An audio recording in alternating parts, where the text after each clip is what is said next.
Pilipinas ay isa sa mga bansang lubos na sinasalanta ng mga sakuna sa buong mundo. Dahil sa kanyang geographical na lokasyon, tinatamaan ito ng hindi kukulangin sa 20 bagyo kada taon.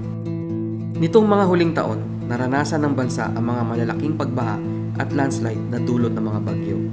Mga sakunang naminsala ng libo-libong buhay, ari-arian at kabuhayan.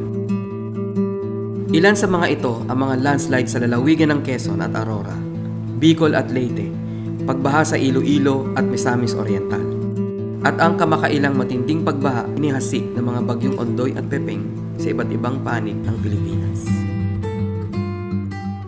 Ipinakita ng mga sakunang ito ang kakulangan sa kahandaan at paglutas sa mga kahinaan ng mga biktima ng kalamidad.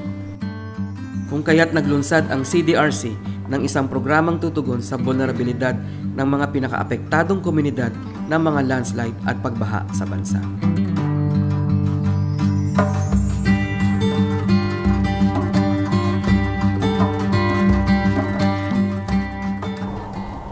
Pangunahing layunin ng proyektong ito ng CDRC na makapag-ambag sa kakayahan ng vulnerableng sektor na makapaghanda sila sa kaganapan ng landslides at pagbaha. Pinili natin ang mga komunidad sa Visayas at Mindanao na nakita natin na mataas ang posibilidad na tamaan sila ng ganitong sakuna, na nakaranas ng ganitong mga kalamidad sa huling 5 taon at hindi nakatanggap ng pangmatagalang tulong ukol sa kahandaang pangsakuna. Sa pakikipag-ugnayan ng CDRC sa mga katuwang nitong mga organisasyon sa mga rehiyon, inabot ng programa ang 24 na komunidad upang makapagbahagi ng mga serbisyo, pagsasanay at kaalaman ukol sa kahandaang pangsakuna, partikular sa kaganapan ng mga landslide o pagbaha.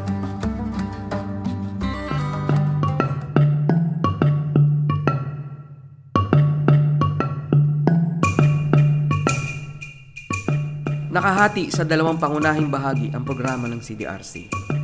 Una, ang Community-Based Disaster Risk Management na nakatuon sa pagpapaliit ng pinsala at epekto ng landslide at pagbaha. At pangalawa, ang Community-Based Natural Resource Management and Food Security na naglalayong tugunan ang mga batayang sanhi ng pagiging vulnerable sa sakuna ng mamamayan.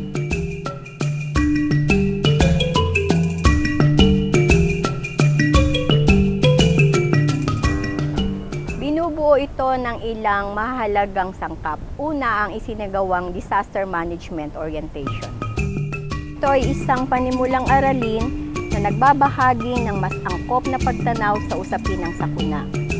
Nakatuon ito sa pagbibigay ng mas malalim na pangunawa sa sakuna at sa relasyon nito sa kalagayan ng bansa sa kabuuan. Pangalawa, ang mga inilunsad na pagsasanay para sa mga binuong Disaster Preparedness Committee sa bawat komunidad. Layunin ng mga pagsasanay na ito na makapagbigay sa bawat kasapi ng DPC ng mga kinakailangang batayang kasanayan at kaalaman upang sila'y makapamuno sa pagpapaunlad ng kahandaang pangsakuna ng kanilang komunidad. Panghuli, ang mga idinaos na community-wide educational activities. Ito yung mga isinagawang hazard mapping, community drills, at early warning systems na naglalayong palakasin ang kakayahan ng mga komunidad na tumugon sa mga sakuna tulad ng landslides at pagbaha.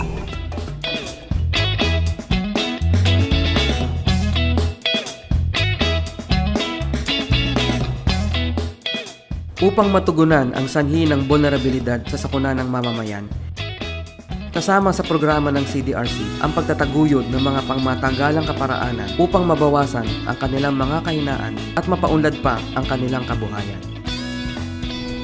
Ilang halimbawa nito ang pagbibigay ng mga seedling na mga punong gubat na maaaring makatulong sa pag-iwas sa pagguho ng lupa at seedling ng mga punong namumunga na makatutulong sa seguridad sa pagkain. Nariyan din ang paglulunsad ng forum sa sustainable agriculture at mga maiiksing kurso at proyekto na makakatulong sa kanilang mga kabuhayan.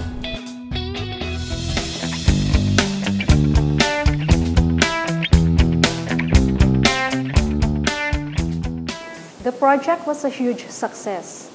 It contributed to the overall relief and rehab efforts, focusing on mitigating the effects of flooding and landslides on the most vulnerable sectors in 5 provinces.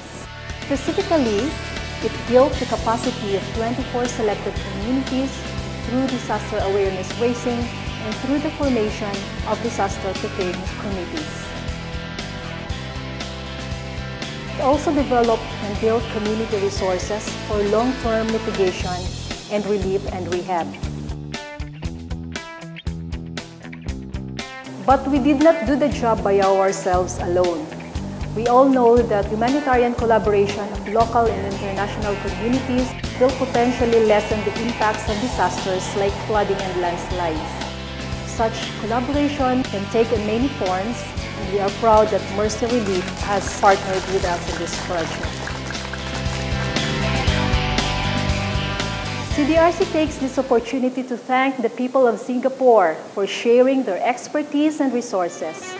The 24 communities in 7 municipalities and 3 cities spread out in 5 provinces will forever be grateful. Malagim man ang naging kasaysayan ng Pilipinas sa mga nagdaang landslide at pagbaha, hindi ito rito natatapos. Sa pamamagitan ng sama-samang pagtutulungan ng lahat ng mamamayan, mas matitiyak natin ang pagtahak ng ating bansa sa isang landas na mas handa sa pagdating ng sakuna.